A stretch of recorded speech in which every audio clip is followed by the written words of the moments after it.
Vamos a ver el número de tumores cerebrales relacionado con el uso del teléfono. Para hacer un buen estudio epidemiológico hay que medir realmente. Utilizar el móvil en la mesilla como despertador no es aconsejable, porque está interfiriendo en nuestros procesos básicos, digamos, los ritmos normales de sueño que tienen que producirse, que están regulados por unas señales a una frecuencia determinada y que pueden ser interferidas por ello.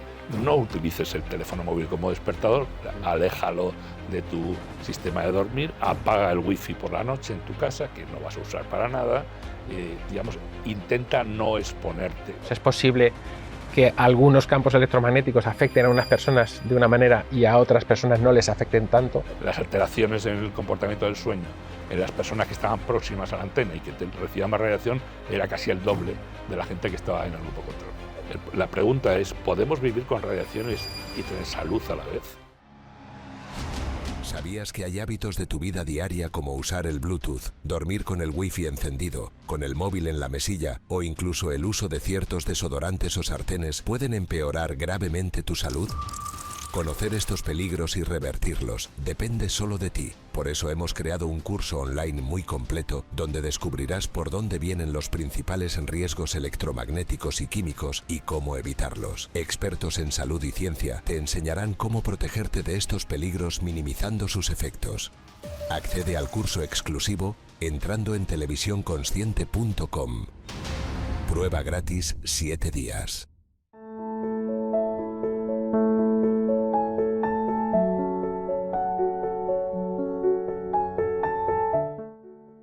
Muy buenas a todos. Dentro del programa de electrohipersensibilidad, pues uno de los factores, o el factor más importante, son los campos electromagnéticos y cómo estos campos electromagnéticos, que hay de distintos tipos, y seguramente ahora lo veremos, cómo nos están afectando en la salud y cómo afectan a la biología.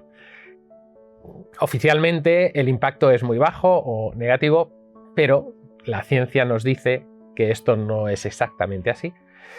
Y cuando digo cómo afectan, como veremos ahora, no solamente cómo afectan de manera negativa, que ese tipo de impacto lo hay, sino también cómo pueden afectar o cómo se pueden utilizar esos campos electromagnéticos de una manera positiva. Y para eso pues tenemos con nosotros al doctor Ceferino, además doctor en medicina además de médico, doctor en medicina.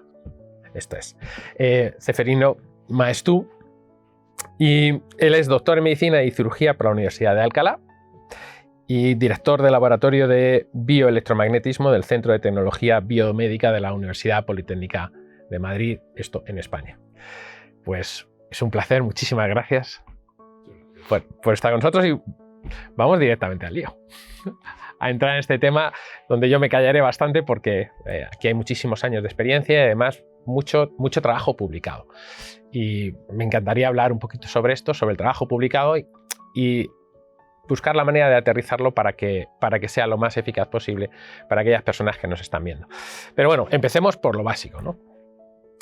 ¿Cómo afectan los campos electromagnéticos a la salud y en líneas generales y por qué es esto tan importante, sobre todo hoy en día? Bueno, lo primero que tenemos que saber es qué son los campos electromagnéticos, porque habitualmente hablamos de ellos y realmente lo estamos utilizando todos los días, ¿no? Lo estamos utilizando todos los días para comunicarnos, para producir cualquier tipo de conexión próxima con los wifis, etcétera, y en realidad casi nadie sabe lo que son, porque los campos electromagnéticos tienen la propiedad de que no son visibles, que no son detectables por los sistemas biológicos. Pero hay que tener en cuenta que todo nuestro sistema biológico, en su nivel de desarrollo filogenético, quiere decir a lo largo de la historia, ha sido marcado por los campos electromagnéticos. Quiere decir, todas nuestras células de nuestro organismo tienen una diferencia de potencial eléctrico para poder, digamos, activarse, para poder funcionar. Por tanto, nuestro sistema es un sistema bioeléctrico.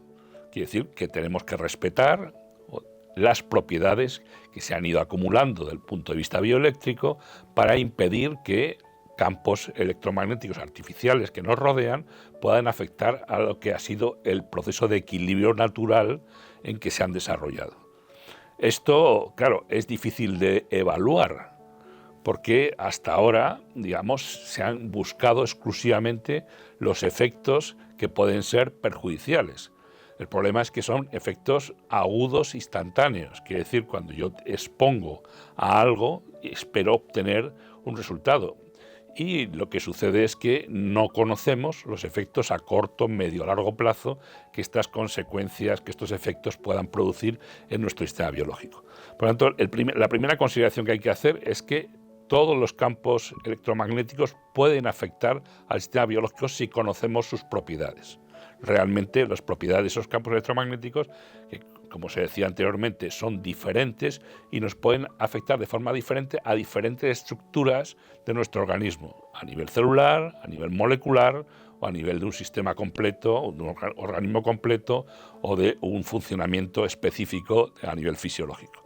Quiere decir que todo ello hay que entenderlo, que todavía desconocemos en gran parte cómo nos pueden afectar.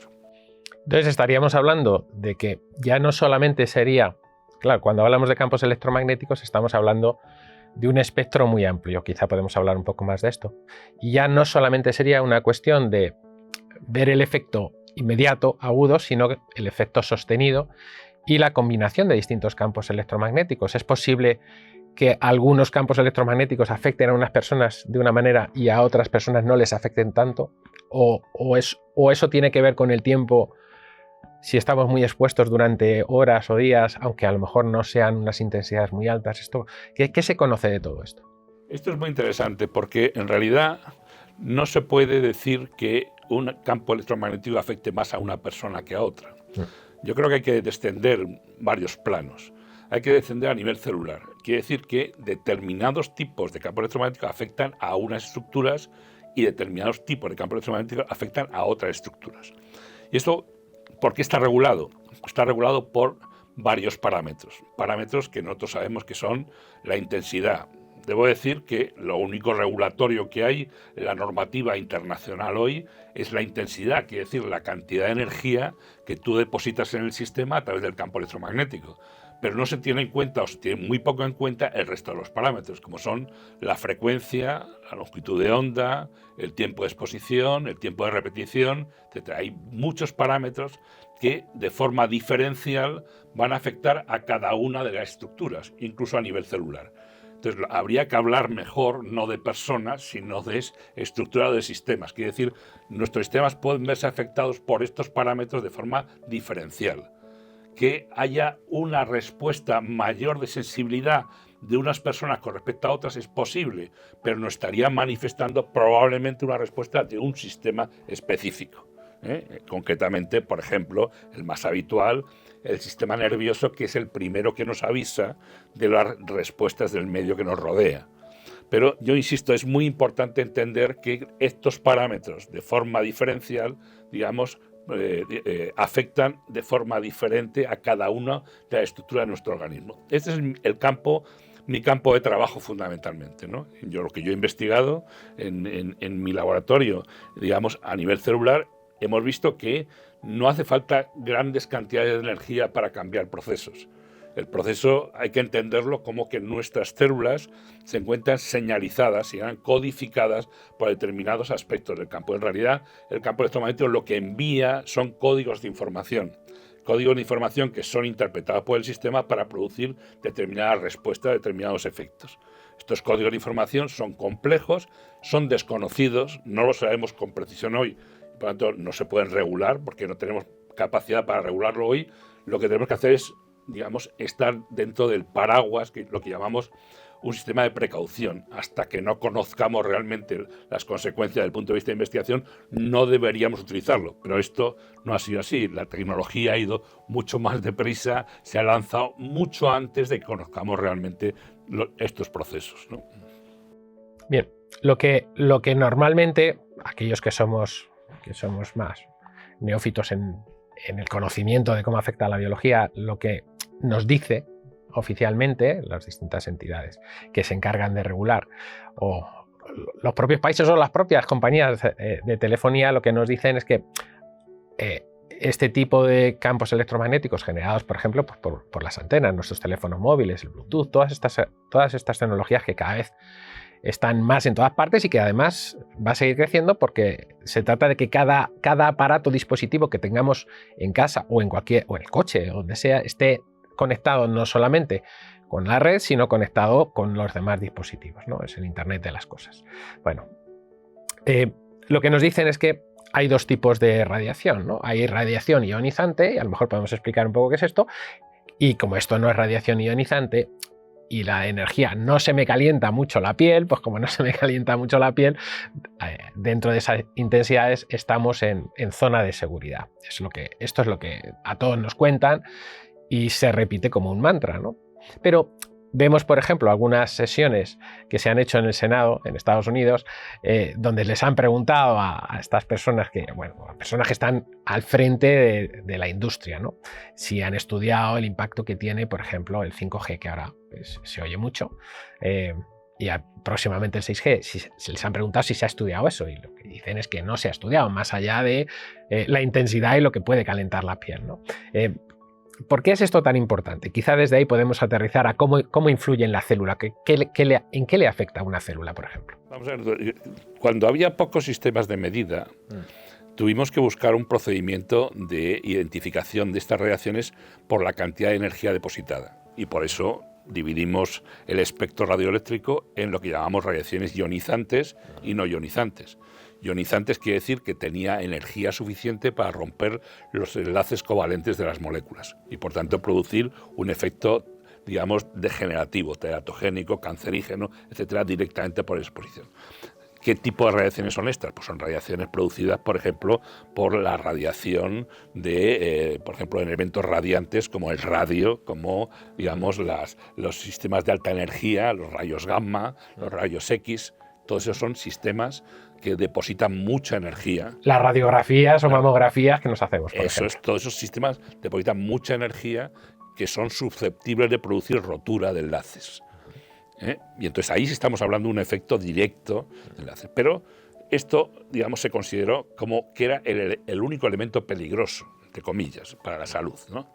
Porque realmente sí que había un efecto medible, cuantificable y está bien estructurado. De hecho, todos los radiólogos que utilizan habitualmente rayos X llevan unos aparatos en los hospitales, que es un dosímetro de campo electromagnético, que lo que te mide es la cantidad de radiación que él ha acumulado y del que no puede superar, digamos, diariamente para evitar en el propio médico los efectos, digamos. De hecho, muchos médicos en una época sufrieron las consecuencias de no conocer este proceso, ¿no? Incluso la propia Marie Curie, que descubrió este proceso, murió de un elemento radiante, ¿no? Es decir, esta división inicial, que es del año 40, año 50, 1950, es decir, que no es de ahora, ya ha llovido, pues esta división es la que se estableció sobre la base de cantidad de energía depositada. Y sobre ese criterio se ha seguido trabajando, porque se dividió entre radiación ionizante y no ionizante. ¿Y qué era la no ionizante? Pues la que no tenía energía suficiente para hacer eso, para romper esos enlaces covalentes. Pero claro, no sabemos si esos son los únicos efectos posibles, la rotura de enlaces covalentes. No, hay otros efectos. Y esto es lo que hemos estudiado a partir de ahora. Entonces hemos visto que hay un montón de parámetros nuevos que no son solamente la cantidad de energía que deposita, sino que, digamos, utilizan otros criterios, por ejemplo, el principio de resonancia. El principio de resonancia permite, digamos, establecer, digamos, un efecto que es el calentamiento de cosas sin necesidad de una cantidad de energía muy importante. Eso lo utilizamos todos los días. El microondas, por ejemplo. Claro, el horno en microondas utiliza todos los días. Utiliza la frecuencia de resonancia del protón, que es 2,42 GHz. Para que la gente sepa, 2,42 GHz, que es la frecuencia de resonancia del protón, por el cual nuestro horno en microondas hace chocar sus moléculas y calienta el agua, por ejemplo, es la que utilizamos para el Wi-Fi también. Correcto. Paradójicamente. Es decir, cómo utilizamos la misma frecuencia para el Bluetooth, para el Wi-Fi, que utiliza el horno en microondas. Si hace ese efecto resonante en nuestra agua que metemos en un vaso, hay que pensar que somos 70% de agua, los organismos vivos. ¿Cómo no va a producir esos efectos térmicos? No, porque romperían digamos, la estructura, pero sí hacen efectos microtérmicos que a nivel celular pueden producir cambios. Esto es un ejemplo, pero no es el único ejemplo. Hay que decir que cada estructura de nuestro celular va a resonar a frecuencias diferentes, que hoy desconocemos. Las proteínas, los canales de membrana, las mitocondrias, cada una de ellas va a tener su criterio específico de resonancia. Por tanto, estos modelos de resonancia que están clasificados dentro de los no ionizantes pueden tener consecuencias o efectos a corto, medio, largo plazo sobre el funcionamiento, la fisiología normal y el comportamiento celular, con efectos también degenerativos. Quiero decir, también puede tener efectos degenerativos, no inmediatamente, pero sí a medio plazo en la propia estructura, digamos, celular, produciendo también elementos teratogénicos, cancerígenos, etc. Es decir, todo esto hoy sabemos. Y por tanto, ya no necesitamos cantidades grandes de energía para producir esa respuesta. Con poca energía también lo podemos hacer, que es la que estamos recibiendo todos los días. Todos los días estamos recibiendo cantidades pequeñas de energía, en términos de energía, pero estamos siendo sometidos cada vez a mayor cantidad de frecuencias diferentes que van a producir efectos pequeños de resonancia en estructuras celulares, que hoy todavía desconocemos las consecuencias. Que probablemente la podamos ver, esas consecuencias, en muchas generaciones por delante. O sea, que ni siquiera probablemente tengamos capacidad para verlo en la próxima generación, sino que esto va a tener un efecto, digamos, evolutivo también en nuestro desarrollo. Decías, las nuevas tecnologías, digamos, de comunicación, como el 5G, ¿qué aportan a esta situación? Pues aportan mayor cantidad de señales. No necesariamente de mayor intensidad, sino de volumen, o sea, de número de señales. Y nuestro organismo, ¿hasta cuándo puede soportar esta cantidad grande de señales y cuáles son sus efectos? Desde luego, como decías, el Congreso de Estados Unidos, en una pregunta parlamentaria que hicieron, no lo sabían, pero es que yo creo que no lo sabe nadie hoy. Y los organismos reguladores, fíjate que la última regulación que se hizo, que es la de 2001, que es la transposición de una recomendación europea, de ahí no se ha modificado, ya han pasado ya 20 y tantos años, y yo creo que ya conocemos muchas más cosas, esos 20 y tantos años, como para haber modificado esas condiciones regulatorias, ¿no? Sí, la verdad es que asusta un poco. Hablando de la resonancia, que en ingeniería se utiliza mucho y seguramente muchos de ustedes que nos estarán viendo recordarán haber visto esas imágenes de un puente que empieza a oscilar hasta que se cae, ¿no? Y esa es la frecuencia natural de ese puente, que después en ingeniería de caminos y en arquitectura esto se ha cambiado precisamente para que no se necesita mucha cantidad de energía para tocar la frecuencia natural. Y entonces, si estamos hablando de las estructuras del cuerpo, cada una de ellas, proteínas, mitocondrias, membranas, tendrá su frecuencia natural, que hasta donde yo sé no sabemos exactamente cuál es en cada una de ellas, y con un poquito de energía, si es algo sostenido en el tiempo, pues podemos estar afectando, ¿no? De hecho, no hace mucho tiempo vi un vídeo que me pareció muy interesante, donde se utilizaba frecuencia sonora para atacar células tumorales, hacía que literalmente explotasen esas células tumorales, porque este es un estudio que se hizo en laboratorio, y cuando se tocaban ciertas frecuencias, en esas frecuencias, que por ejemplo, y ellos decían, en un futuro el cáncer se tratará estando unos niños jugando, que tengan leucemia, estarán jugando en una sala donde hay una música y simplemente esa música les estará curando el cáncer sin ni siquiera ellos ser conscientes, ¿no? O sea que sí que también puede haber dentro de las frecuencias, estamos hablando de que es un efecto que puede ser positivo o puede ser negativo, ¿no? Esto es lo que desconocemos. Es verdad que, digamos, el principio de resonancia es uno de los principios, pero no el único. Pero no el único. No el único. Es decir, que hay más respuestas que llamamos, por ejemplo, hay otra respuesta que llamamos de reorientación iónica. Todos nuestros elementos que se sitúan al lado de la membrana celular, que son los que aportan energía, por ejemplo, el calcio, el magnesio, etcétera, son estructuras polares. Quiere decir, están rotando con una estructura polar. como si fueran pequeños imanes que se orientan al campo electromagnético. Esa reorientación iónica va a producir cambios en la respuesta celular. En la respuesta de la membrana, además, que es clave. La membrana celular, pero también la respuesta al nivel del sistema. De la cantidad, por ejemplo, la formación del hueso, hoy sabemos perfectamente que depende mucho de la capacidad de asimilación del calcio. Y el calcio es una estructura polar. Y eso depende, por tanto, en muchos casos, que el efecto de ese campo sobre el calcio permita que haya una estructura alineada de orientación. Por ejemplo, para construir un tendón necesitas que se alineen los tendones para poder construir una célula en una dirección determinada. Todo eso son respuestas de alineación. Por ejemplo, es otro efecto diferente que no es el resonante, ya es un efecto de orientación. Hay efectos microtérmicos que cambian las propiedades de respuesta en el interior del núcleo celular. En fin, hay muchos pequeños efectos que hoy no controlamos. Y, por ejemplo, hay un parámetro que no es tenido suficientemente en cuenta, que es el tiempo, porque en realidad nuestra biología es tiempo, y el tiempo es determinante. Tú puedes no tener efectos con la exposición a un campo electromagnético determinado de muy poca o de mucha energía durante un tiempo pequeño de 2, 3, 10 minutos, pero cuando sobrepasas, digamos, a lo mejor un espectro de 10 minutos, 15 minutos, 20 minutos, comienza a responder el sistema. Que es lo que nosotros llamamos la búsqueda, que es lo que nos estamos intentando hacer, la búsqueda de ventanas bioactivas. Es decir, nuestros sistemas tienen ventanas específicas de parámetros de frecuencia, intensidad, forma de onda, exactas para producir respuestas. Que si tú las utilizas casi sin energía, vas a producir esas respuestas.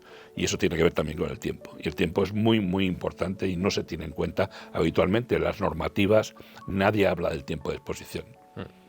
Pero una persona que vive en una casa tiene una antena colocada al lado y está expuesta 24 horas a eso. De hecho, vosotros publicasteis un estudio en el 2021, que a mí en su momento me pareció muy, muy, muy interesante, que precisamente se buscaba ver cómo afectaba en la salud a aquellas personas que estaban más próximas a una antena que yo me imagino que entonces era 3G y 4G, lo que Sí. Y lo que había, el 5G en ese momento no existía, ahora lo hay, aunque todavía la tecnología no se ha desplegado como quieren desplegarla. Quizá podemos hablar dentro de un momento de eso, pero hablemos de ese estudio en concreto, porque ahí ya vamos aterrizando. Es decir, estas personas que estaban en proximidad de estas antenas, que hoy en día prácticamente nos pasa a todos, y ya sin hablar de lo que tenemos dentro de casa, es que no nos tenemos que ir fuera, ya tenemos todos los dispositivos que nos están radiando, pero centrémonos en ese estudio, en las antenas.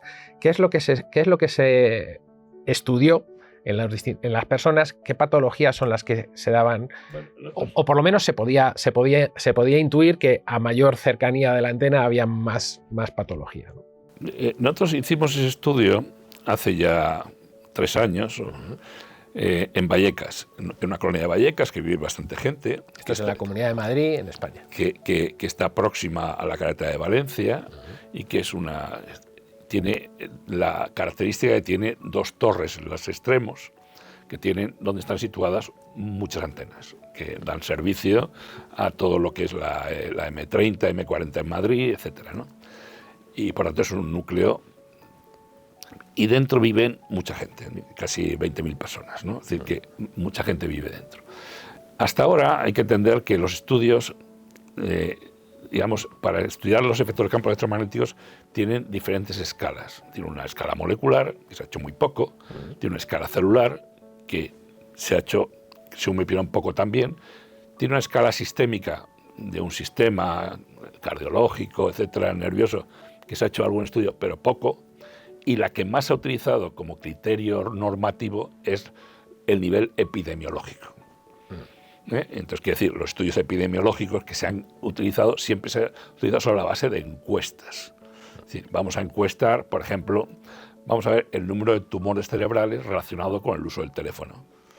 Y entonces se ha hecho estudios de 20.000, 30.000 personas, montados por la Comisión Europea y tal. Estudios que, según mi opinión, metodológicamente son muy poco sólidos, porque, por ejemplo, estudios que utilizan, el estudio Stenir, por ejemplo, que utiliza criterios vamos a correlacionar la factura del teléfono con el número de tumores. Entonces, según la factura del teléfono, quiere decir el número de tiempo que has usado, pero claro, esto no está midiendo realmente la tasa de exposición de la población. O sea, para hacer un buen estudio epidemiológico hay que medir realmente qué cantidad de radiación está recibiendo, tanto desde el propio teléfono como de la antena que esté próxima, etcétera. Hay que medirlo. Y para medirlo hay que ir a la casa, hay que medir en la población, etcétera. Entonces, como hay pocos estudios hechos de este tipo, nosotros decidimos ver qué pasaba en un estudio de este tipo, ¿no?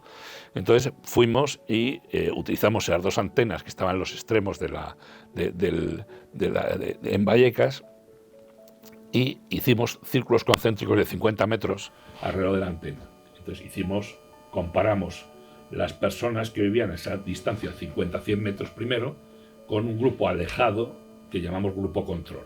Estaba alejado de las antenas, quiere decir que en principio tendría que tener más radiación el que estaba más próximo y menos radiación el que estaba más alejado. Seguramente los que nos están viendo les interesará esto. ¿Los alejados a qué distancia estaban aproximadamente de las antenas? Estaba a más de 500 metros. Perfecto. O sea, era la distancia que había para considerar. Claro, esto no es real porque ellos estaban recibiendo radiaciones probablemente de otras antenas diferentes, pero por lo menos la tasa de radiación que tenía era inferior a la que tenían las que estaban más próximos.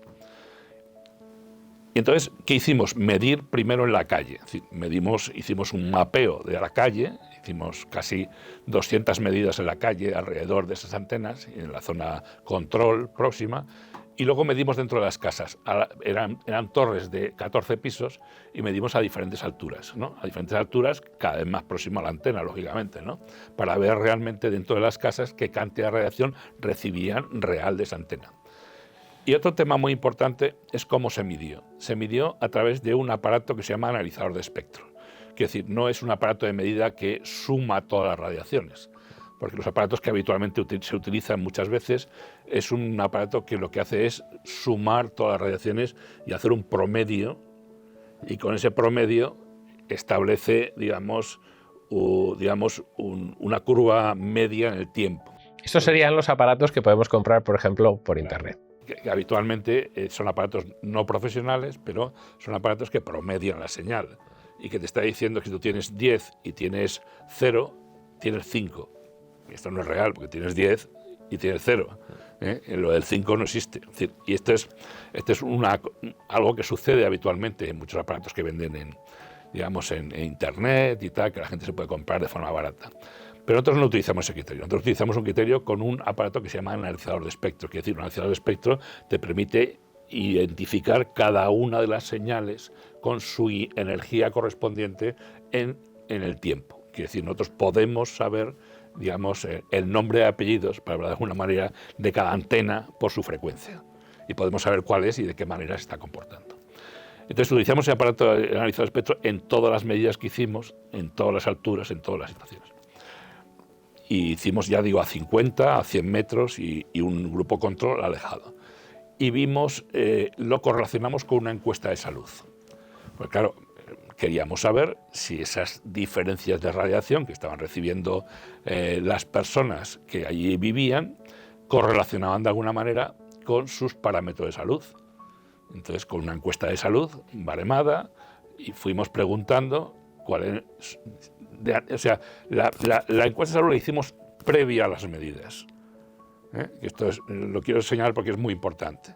Porque este artículo que tú citas... Para que no estuviera falseado. No, nos lo han criticado mucho. Ha habido una polémica internacional discutiendo este artículo. Porque decían que nosotros habíamos inducido a la gente prácticamente a sus respuestas. Y hay que decir que la encuesta se hizo antes de las medidas. Para evitar este problema, precisamente. Y no la hicimos nosotros, sino que la hizo gente del propio vecindario, para que no interviniéramos para nada. O sea, el tema. La encuesta fue una encuesta que hicimos, repartimos muchas, no nos dieron todas, en fin, como siempre pasa en las encuestas, hay un porcentaje de gente que contesta, Y esa encuesta preguntaba fundamentalmente sobre parámetros generales, por ejemplo, el número de enfermedades, número de personas que han muerto, número de cáncer que tenía, de qué tipo, etcétera, ¿no? Bueno, la conclusión más importante es que efectivamente hay una correlación directa en patologías, muchas patologías, entre no solamente de tipo tumoral y cancerígeno, que es lo que la gente se fija, pero por ejemplo había una patología muy importante que era el trastorno del sueño, ¿no? Las alteraciones en el comportamiento del sueño en las personas que estaban próximas a la antena y que recibían más radiación era casi el doble de la gente que estaba en el grupo control. Como detalle. ¿Esto se puede considerar una patología grave? Para mí sí, pero para la media, digamos, de los servicios médicos no. Pero era algo que era muy significativo. Yo les animo a leer el artículo en el que viene esto, pero básicamente la conclusión es que efectivamente había una correlación directa entre esos parámetros de salud y la cantidad de radiación que recibías. O sea que básicamente podríamos decir, muy a grosso modo, que prácticamente, por lo menos en sitios donde hay mucha radiación, la mitad de los insomnes lo son por la exposición a los campos electromagnéticos. No, yo no puedo afirmar esto. No. Eso hay que medirlo, hay que cuantificarlo, porque todos los casos no serán iguales. Lo que sí hay que decir es que probablemente esté influyendo. Y probablemente no es... la Sociedad Española de Neurología, el informe del año pasado, dijo que el 40% de los españoles dormía mal. Y esto, si tú haces esa encuesta hace 20 años, esto no era así. Quiere decir que ¿qué es lo que ha cambiado fundamentalmente? Probablemente, digamos, la cantidad de radiación que estamos recibiendo del espectro. Probablemente, porque ni los hábitos alimenticios, ni las contaminaciones cruzadas, no ha cambiado demasiado en ese tiempo. Lo que sí ha cambiado realmente es la exposición de la población a estos fenómenos. Con lo cual, es muy probable pensar, porque yo no me atrevo a afirmarlo, porque yo me dedico a medir y a cuantificar las cosas desde el punto de vista científico, que esto sea consecuente, pero que sí es un factor que está influyendo, es seguro. O sea, no hay duda. Y aparte del insomnio, ¿había alguna otra patología que os llamase la atención? Sí, las cefaleas, por ejemplo, también. Las cefaleas eran, el dolor de cabeza, sobre todo por las tardes, eran muy abundantes, y también el aumento de presencia de tumores cerebrales, como había crecido. A pesar de que hay muchos estudios que dicen que no, hay mucha estadística, incluso de la IARC, de la OMS, donde se ve cómo está subiendo el número de tumores normalmente. Y esto, claro, digamos, yo no puedo establecer relación causal, desde luego, porque no tengo capacidad para ello, pero hay que sospechar. Bueno, de hecho yo creo recordar, seguro que tú me vas a poder corregir en esto, pero creo recordar que se habían hecho 2 estudios simultáneos en ratas en Estados Unidos, uno y otro en Europa, no recuerdo en qué país, no sé si era Francia. Sí, no, sí, entre Francia y Alemania. Entre Francia y Alemania. En su momento, creo que era con la señal del 2G, si no me equivoco, esos 2 estudios, y habían visto que efectivamente las ratas desarrollaban ciertos tipos de tumores a nivel cerebral, pero no era una variedad muy grande, era uno muy concreto, y a nivel de corazón también, ¿no? Claro, eso es curioso, ¿no? Porque cuando menos llama la atención, porque el teléfono móvil hasta hace nada nos lo poníamos, ahora ya la gente no habla, ya escribe, pero hasta hace nada teníamos muchas horas de exposición, ¿no? Algunas personas horas y horas al día pegado en la oreja. Y luego también, otra de las cosas que llama la atención es que el impacto no es lo mismo en un adulto que en un niño de corta edad, ¿no? La radiación, la penetración de la radiación, ¿no? Sobre eso. No estoy muy de acuerdo. No estoy muy de acuerdo precisamente con el criterio de penetración, porque toda la normativa está hecha sobre, teóricamente, lo que llamamos penetración de la señal. ¿Cuánto penetra la señal? Y cualquier radiación penetra en todo. O sea, coges un muro de hormigón de 1 metro de grosor y la radiación la atraviesa, porque es inferior a la distancia intermolecular. Entonces, ¿cómo se puede hablar de que el cuerpo absorbe? O sea, que la penetración sería más por calor que otra cosa. Pero es que cuando se habla de penetración es por un efecto, el efecto térmico. Es decir, el efecto de penetración es cuánta energía tienes que depositar tú en el sistema para calentar 1 grado la temperatura de temperatura a un tejido. Eso es lo que consideramos como criterio de penetración. Pero es que para mí no es el criterio. O sea, para mí el térmico no es el criterio fundamental. para mí son otros criterios, digamos, que nada tiene que ver con la percepción. Por eso, cuando se dice es que un niño es más sensible por una sola razón que el adulto, y es porque su sistema está en formación. Y tú puedes cambiar las condiciones de formación, la estructura de formación de ese sistema, pero no porque penetre más o menos.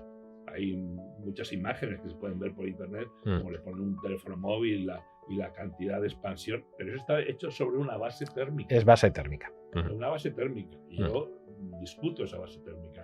Pero no es que no se produzca esa base térmica, que sí que se produce. Pero que no es lo único que se produce. No es lo único y quizás no lo más importante, además. Por ejemplo, no sabemos, en el caso de exposición de niños, cuál es el cambio que estamos produciendo en su cerebro a la hora de fijar estructuras del sistema nervioso. No lo sabemos. Claro, muy bien. Ese para mí es el problema, digamos, más relevante en los niños, no otro. Y sobre todo, por ejemplo, niños ahora de muy corta edad, de 3, 4 años, donde los padres les sientan y le ponen el móvil al lado durante un montón de tiempo para que dejen de dar la lata en la comida, por ejemplo. Ese niño está expuesto hoy a digamos, 6, 7 horas diarias de exposición a una radiación. Y no conocemos, no sabemos realmente. Una radiación muy próxima, además. ¿Qué consecuencias tiene eso? No lo sabemos. Muy bien. Bueno, hablemos del espectro, ¿no? Porque este es un tema que, claro, es que esto es tan amplio que podríamos estar horas y horas.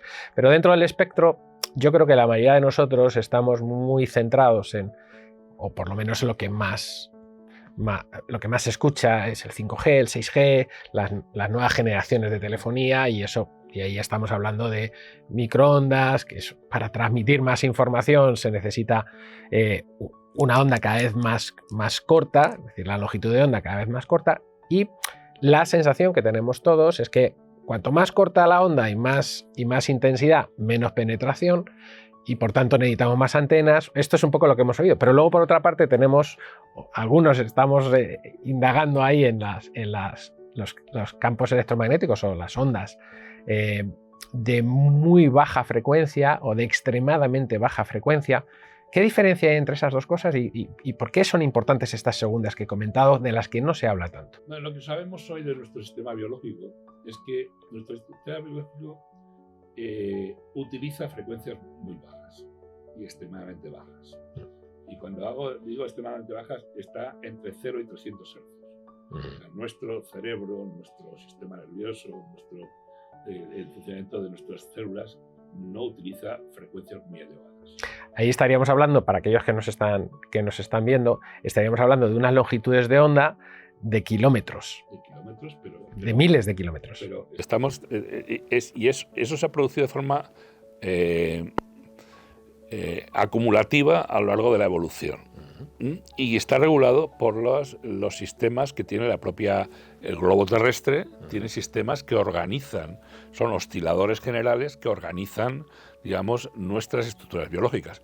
No las nuestras solo, sino la de todos los seres vivos que hay sobre la Tierra. No sé, saben ustedes de las conocidas resonancias de Schumann. La resonancia de Schumann es la capacidad que tiene la atmósfera de pulsar a unas determinadas frecuencias. Porque uno le hace, por ejemplo, un electroencefalograma a un gato, a un elefante o a una persona y curiosamente tiene los mismos parámetros. Claro, esto no la biología. La biología, quiere decir, los parámetros de frecuencia, es decir, responde, por ejemplo, el ritmo alfa cerebral es igual para un gato que para nosotros. Y esto no tendría sentido que fuera así si no hubiera un oscilador general que lo indicara. Que lo regula. Que lo regula y que lo organiza. Y esto es el motivo de que nuestros sistemas se hayan regulado en bajas frecuencias. En baja frecuencia. Entonces, la pregunta es cómo es posible que altas frecuencias que utilizamos para la comunicación, como es el Wi-Fi o como es el sistema 2G, 3G, 4G, 5G, 6G, etcétera, utilizan gigahercios para comunicarse. O sea, millones de hercios frente a hercios que estamos hablando. ¿Cómo puede ser? Pues la respuesta es muy sencilla y es porque cuando hablamos de gigahercios que tiene estas señales, en realidad es lo que llamamos la onda portadora. Pero la onda portadora, digamos, es el soporte de la información. y esa información está modulada, está lo que llamamos intermodulada en baja frecuencia. Quiere decir que aporta paquetes pequeños de información en baja frecuencia que corresponden justo a los que nuestro sistema biológico utiliza. Entonces el problema no está tanto en los gigahercios que transporta esa señal, sino en los paquetes de intermodulación que tiene la onda, digamos, que viaja. Entonces esas intermodulaciones son siempre en baja frecuencia. Y esas intermodulaciones, que son las más abundantes, que utilizamos todos los días, son las que pueden afectar a nuestro sistema biológico. Y esta es una discusión que ha habido habitualmente, dice que es imposible que una onda, digamos, con esta velocidad pueda, y es cierto en el terreno de la portadora, pero no es cierto en el terreno de la modulación, que es lo que utilizamos. La portadora de por sí no es nada si no está modulada. Esa modulación de señales, o sea, los paquetes de información que transporta, eso es lo que cambia la morfología de esa onda, que es la que nos puede afectar de alguna manera. Bueno, hay muchos artículos sobre esto y hay mucha discusión científica en torno a esto, pero esto es un mundo muy desconocido, porque lo que van a hacer los nuevos sistemas, por ejemplo el 5G, es ampliar el ancho de banda. Quiere decir, si antes teníamos un ancho de banda de 450 kHz, que es un ancho relativamente estrecho, para separar canales nada más, ahora lo van a ampliar casi a 2 megas. Y esos 2 megas ahí van a meter una intermodulación de muchísimas señales a la vez. Y hoy esto es desconocido, cuáles son los efectos en este conjunto de intermodulaciones nuevas que van a producir para mandar muchísima información simultáneamente, que eso es lo que cambia en el 5G, es la cantidad de información simultánea que envían. Más que la frecuencia. Claro, lo que importa es... Más que los 26 gigahercios Claro, que han subastado. El problema no es la portadora que va a soportar esto, el problema es la intermodulación que va a soportar todo ese proceso, que es una intermodulación muy compleja y de la que desconocemos por completo, y no hay investigaciones sobre los efectos que puede tener. Muy bien. Pues me gustaría cambiar un poco de tercio, porque en su momento, en una entrevista anterior, estuvimos hablando de algo que me llamó mucho la atención y me fascinó. Y no todos los efectos que producen los campos electromagnéticos son negativos, precisamente porque somos eléctricos, somos bioeléctricos, como hablábamos antes. Y eso quiere decir que podemos tener ciertas patologías, ciertos desequilibrios en nuestro cuerpo, que ciertos campos electromagnéticos que inciden en la biología, regulando o compensando quizá un desequilibrio que se ha producido, podrían tener efectos beneficiosos. Y yo sé que vosotros habéis hecho bastante trabajo en esto. Cuéntanos un poco sobre esto, que es que yo pienso que hay muchas personas que les va a llamar la atención. Hablar del campo electromagnético como algo negativo, yo me niego a hablar de esto, porque nosotros somos bioelectricidad, entonces no se puede hablar desde el punto de vista negativo. El problema es que es desconocido. O sea, no tenemos un mapa de cómo se comportan nuestros sistemas. Si tuviéramos ese mapa, podríamos utilizarlo. Entonces, claro, hay mucho trabajo hecho, nosotros hemos hecho bastante trabajo sobre ello, de averiguar cómo podemos, ya que el sistema se puede regular, digamos, con un campo electromagnético natural, producido por el propio sistema, cómo podemos desde fuera enviar ese campo para restituir o para restaurar procesos alterados. Cuéntanos el ejemplo en la fibromialgia, que yo creo que es claro y evidente. Vamos a ver, la fibromialgia es una patología que sufren sobre todo mujeres, el 90% son mujeres, ahora intentaremos explicar por qué. No, sobre todo mujeres, y se caracteriza por 3 síntomas fundamentales, que son dolor generalizado, quiere decir dolor articular generalizado prácticamente en todo el cuerpo, cefaleas intensas y trastorno del sueño, algo que hablábamos antes, ¿no? Trastorno del sueño. Esos 3 parámetros son característicos y hace que la vida de estas personas sea casi muy complicada de hacer. No se puede levantar por la mañana. Muy incapacitante. Es muy incapacitante. Este tipo de comportamiento, digamos, curiosamente está creciendo mucho. O sea, ahora, según la Sociedad Española de Reumatología, afecta al 4% de la población ahora mismo, pero está creciendo muy rápidamente. Entonces nosotros dijimos, bueno, vamos a ver qué sucede con las señales de dolor, porque las personas que tienen fibromialgia no tienen ninguna lesión. no, les duelen los músculos, les duelen los huesos, les duelen las articulaciones, pero si tú investigas si tiene algún tipo de inflamación, algún proceso inflamatorio, tiene alguna rotura de tejido, tiene algún proceso de conducción, no encuentras nada. No hay absolutamente nada que justifique ese. O sea que suele haber un peregrinaje buscando a ver cuál es la causa y no se encuentra. Todas las personas que tienen fibromialgia han pasado por muchos médicos que han intentado, digamos, con fármacos, atacar determinados procesos inflamatorios y tal. Sin éxito. Sin ningún tipo de éxito, porque este no es el origen del problema. Entonces, el problema está, es decir, porque esa persona, digamos, su cerebro le dice que tiene dolor. Porque, digamos, realmente no tendría que tener dolor. O sea, el dolor a la presión, si yo la aprieto en un lugar, mi respuesta sensorial envía esa respuesta al cerebro, el cerebro interpreta, una área del cerebro interpreta esa señal y da una respuesta en función de esa interpretación que hace de la señal. Al final es una señal que llega, es una señal que tiene un código de información, lógicamente. Y ese código de información que llega a ese lugar es interpretado como doloroso, cuando no tendría por qué. O sea, no tiene por qué interpretarse como doloroso. Entonces, ¿dónde está el problema? El problema no está en el sistema de transmisión y en la información local, está en el lugar donde se interpreta esto.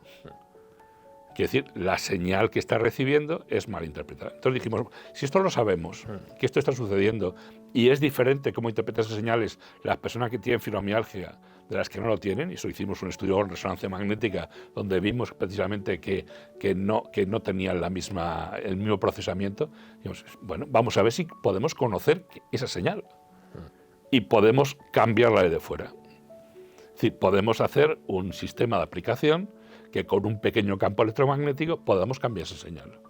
Entonces nos pusimos a ello, después de muchas pruebas, muchos ensayos, hicimos un ensayo clínico también con un número grande de pacientes en Sevilla sobre esto, y efectivamente encontramos una señal que conseguía restituir esto. Que devolvía a la normalidad, a cómo el cerebro debería estar interpretando. Que es indoloro, que no tiene efectos secundarios, no tiene ningún, solamente le está cambiando la señal que llega. Entonces la señal que llega es interpretada normalmente ya como no dolorosa. Y esto se hace con un campo electromagnético. Y esto se hace con un campo electromagnético que, para que os hagáis una idea, es casi 1 millón de veces más pequeño que utiliza un teléfono móvil. En la energía. O sea, que, insisto, no es problema de la cantidad de energía. Es un problema fundamentalmente de que tú conozcas el código de información que utiliza el sistema para esto. Efectivamente, esto es un ejemplo, pero es un ejemplo que funciona. Hoy están tratados entre 10 y 12.000 personas ya con este tratamiento, con resultados muy buenos. Se está utilizando en varias clínicas en Madrid, en Sevilla, etcétera, para, digamos, ayudar a la gente sobre esto. Con este principio se podría utilizar para muchas otras patologías.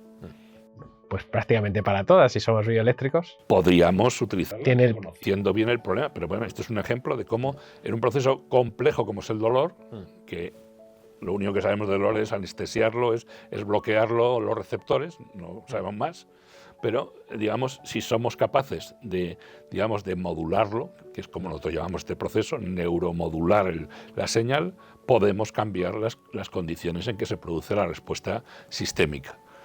Y esto es una aplicación positiva. Y ya digo, insisto, no se necesita grandes cantidades de energía para que esto suceda, sino antes solamente conocer el lenguaje específico que utiliza nuestro sistema para comunicarse. Si esto lo conocemos, que no lo conocemos hoy, conocemos algunas cosas, pero no todo, si eso lo conocemos, podemos intervenir sobre ello. Y este es un ejemplo. Hay otro ejemplo que es el ejemplo de la artrosis, ¿no? Que también estamos trabajando en ello. Estamos fabricando unos guantes en el que intentamos restituir la capacidad de división de las células que desaparecen, que son los condrocitos, que son las células que forman parte de la articulación, conociendo también un código de información que hace aumentar la proliferación celular de esas células. O sea, eso a nivel celular, y podemos restituir parte del cartílago que se va deshaciendo, que desaparece. O sea, que podemos intervenir. Pero es que eso hace falta unos cuantos años más de investigación y de inversión de dinero, que no tenemos habitualmente, para poder desarrollar esto, pero que es un campo prometedor de futuro, y que yo creo que lo que tenemos que hacerlo es, conociendo estas cosas, ser amigable con el campo electromagnético y utilizarlo en forma positiva. y poner las protecciones necesarias, los límites necesarios para evitar que tenga consecuencias negativas, ¿no? Muy bien. Ya para terminar la entrevista, a mí siempre que entrevisto a alguien con todo este conocimiento, que además es un conocimiento útil y que se está utilizando y se está aplicando para el beneficio de las personas, me gusta hacer una pregunta que es muy genérica, pero que yo creo que es importante. Si tuviéramos que cerrar con algunas recomendaciones, claro, cada vez estamos más expuestos a campos electromagnéticos de todo tipo, y eso va a ir avanzando. En principio no parece que ningún organismo regulador vaya a poner un freno o lo vaya a parar en ningún sitio. Puede haber moratorias, pero vamos, yo creo que esto va a buen ritmo y claro, eso nos afecta a todos. Si tuviéramos que dar alguna recomendación a las personas que nos están escuchando, y que muchas de ellas probablemente ya son electrohipersensibles, ¿qué recomendación daríamos? ¿Qué les podemos dejar para facilitarles un poco la gestión de todo? Porque al final tenemos que gestionar aquello a lo que estamos expuestos y no lo podemos evitar. Si me permites, primero hay que hacer una reflexión. Sí. Hay una reflexión, y es que hoy el teléfono móvil se ha transformado en parte de nuestra biología. Porque, digamos, sobre todo unas generaciones, que no son la mía, pero las que han venido después, no saben vivir sin móvil. Y además nos han hecho dependientes conductualmente, prácticamente, para la vida cotidiana del teléfono móvil. Quiere decir que hoy ya no podemos prescindir del móvil, ni para pagar, ni para identificarse, ni para subir a un avión, ni para nada, prácticamente. Es decir, que hoy, digamos, en el móvil está parte de nuestra vida y tengo algunos ejemplos de personas que han preferido que les sucedan cosas antes de perder el móvil, ¿no? Que podría poner. Quiere decir que el móvil hoy se ha transformado en un elemento, y ese móvil, evidentemente, su forma de conexión con lo que le rodea o la información que obtiene es de forma inalámbrica a través de sistemas radiantes. Eso no queda duda. Con lo cual, nuestro procedimiento normal de actuación conductual de la sociedad hoy es vivir con radiaciones. La pregunta es, ¿podemos vivir con radiaciones y tener salud a la vez? O sea, ¿es compatible esto? Y yo creo que es compatible. Yo creo que es compatible si los organismos reguladores limitan esto. Porque la gran ventaja de la telefonía móvil o de los aparatos inteligentes hoy es que necesitan muy poca cantidad de señal para comunicarse. Y en realidad los límites que hoy tenemos son muy elevados, fundamentalmente por problemas comerciales. No porque el aparato necesite esa cantidad de señal. Cuando hablamos de cobertura de un móvil, que estamos en cobertura o no cobertura, está tasado por la empresa que tiene que recibir una señal determinada, que es una señal muy intensa. Pero el móvil puede funcionar con 50 o 100 veces por debajo de eso, tranquilamente. Entonces, quiere decir que todo el nivel de radiación global que tenemos, si la rebajáramos, si hiciéramos una normativa que permitiera rebajar todo ese nivel general, habría menos interferencias entre los sistemas y habría menos radiación relativa a las personas. Esto a nivel normativo. Yo creo que hoy, después de 25 años prácticamente de que se elabore esa normativa, creo que es necesario por parte del gobierno revisarla. Yo creo que sería importante. Segundo tema importante. Esto a nivel general vale, pero a nivel personal no. Yo creo que hay que comenzar a tener unos hábitos diferentes, ¿no? El móvil no se debe estar expuesto al teléfono diariamente más de 1 hora. Cuando la media hoy está en 6 horas, creo, aproximadamente. Y quiere decir que, suponiendo un principio básico de precaución, que no conocemos los efectos, deberíamos intentar exponerlos lo menos posible. Segundo asunto, respetar algunos de los hábitos fundamentales de reconstrucción, de reorganización de nuestro sistema, como es el sueño. El sueño es un elemento básico de reorganización, tanto fisiológica como cognitivo, que hay que respetar. Y eso se produce, digamos, en condiciones habitualmente de una elevada exposición. Por ejemplo, utilizar el móvil en la mesilla como despertador no es aconsejable, porque está interfiriendo en nuestros procesos básicos, digamos, los ritmos normales de sueño que tienen que producirse, que están regulados por unas señales a una frecuencia determinada y que pueden ser interferidas por ello. Entonces, como sistema sencillo, no utilices el teléfono móvil como despertador, aléjalo de tu sistema de dormir, apaga el wifi por la noche en tu casa, que no vas a usar para nada, digamos, intenta no exponerte lo mínimo posible. Tercero, si tienes cerca sistemas radiantes, intenta establecer algún sistema de apantallamiento de sistemas radiantes para que, digamos, llegue la menor radiación posible a tu sistema normal de ello. Y claro, el problema que tenemos para esto es que la gente no tiene procedimiento de medir esto que sucede.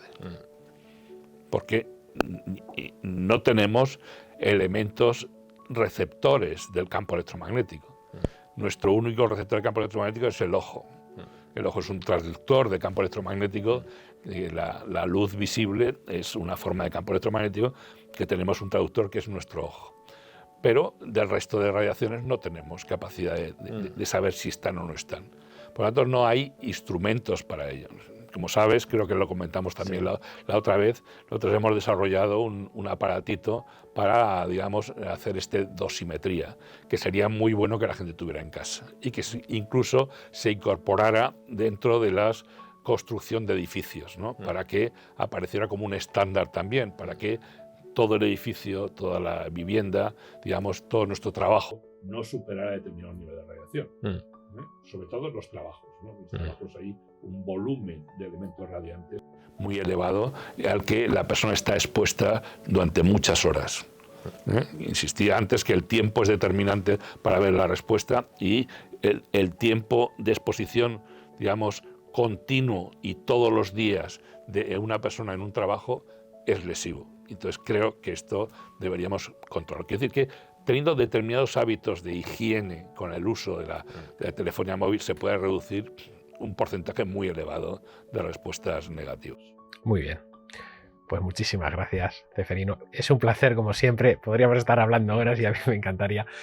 Muchísimas gracias a ustedes por escucharnos y seguro que sacarán bastante información sumamente valiosa como lo he sacado yo de esta entrevista.